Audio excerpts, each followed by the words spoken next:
Anggi Ramadhani dengan NIM 32. Saya Revalina Virginia Sub dengan NIM 10. Saya Lara Cindy Herlina dengan NIM 02. Halo, pertama-tama pada penelitian ini akan kita lakukan yaitu sterilisasi wadah.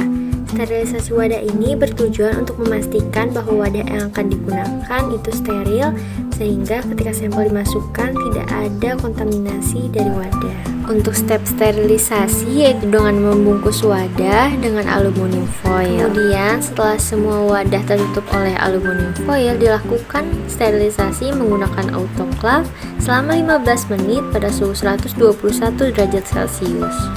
Sambil menunggu proses sterilisasi wadah, selanjutnya dilakukan persiapan sampel berupa air kelapa hijau.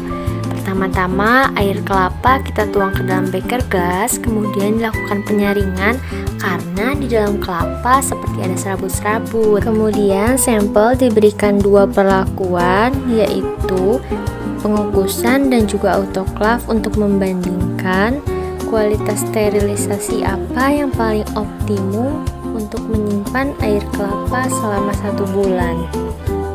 Dan jangan lupa untuk diberi label, autoclave, dan juga pengukusan. Pada tahap proses sterilisasi ini tidak lupa ditutup menggunakan aluminium foil agar air tidak masuk ke dalam sampel.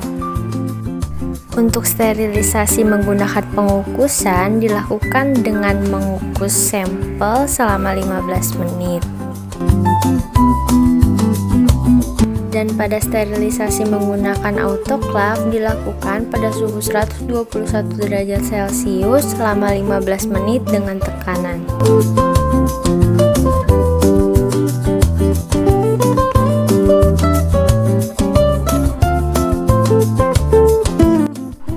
Nah teman-teman, ini merupakan hasil sampel yang setelah disterilisasi dengan dua perlakuan, yaitu autoclave dan juga pengukusan. Kemudian sampel yang setelah steril, kita lakukan evaluasi untuk membandingkan data sebelum dan juga sesudah inkubasi selama 1 bulan. Uji evaluasi meliputi uji organoleptis, pH, dan juga analisis spektrofotometri.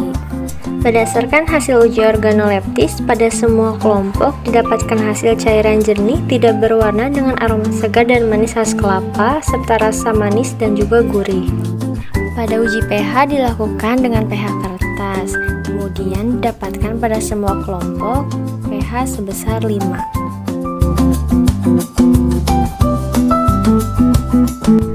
Pada hasil spektrofotometer didapatkan nilai absorbasi kontrol yaitu 0,6785, nilai autoclave 0,6818 dan juga pengukusan nilai absorbasinya 0,6836. Setelah evaluasi sebelum inkubasi dilakukan, selanjutnya dilakukan inkubasi selama 1 bulan pada suhu ruang.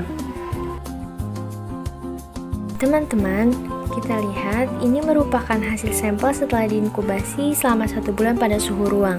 Kemudian kita lakukan uji organoleptis, uji pH, dan juga uji absorbansi dengan spektrofotometer. Berdasarkan hasil evaluasi organoleptis didapatkan pada semua kelompok berupa cairan jernih, tidak berwarna, dan tidak beraroma. Dan juga dilakukan pengujian pH didapatkan pada kelompok kontrol pH-nya 5, pada kelompok autoclave didapatkan pH 4, dan pengukusan juga pH 4.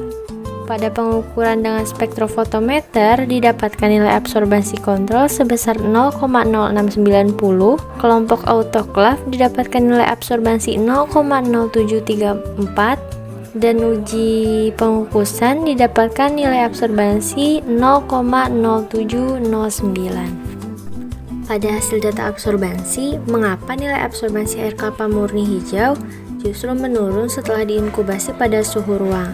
Fenomena ini seringkali membingungkan di laboratorium. Namun secara sains, hal ini merupakan indikator terjadinya perubahan biokimia yang sangat dinamis. Salah satu contohnya yaitu terjadinya oksidasi dan degradasi fotokimia. Sebab air kelapa hijau kaya akan senyawa bioaktif seperti asam askorbat atau vitamin C serta senyawa fenolik. Di suhu ruang, senyawa antioksidan ini mengalami oksidasi spontan akibat paparan oksigen dan cahaya. kerusakan struktural pada gugus kromofor.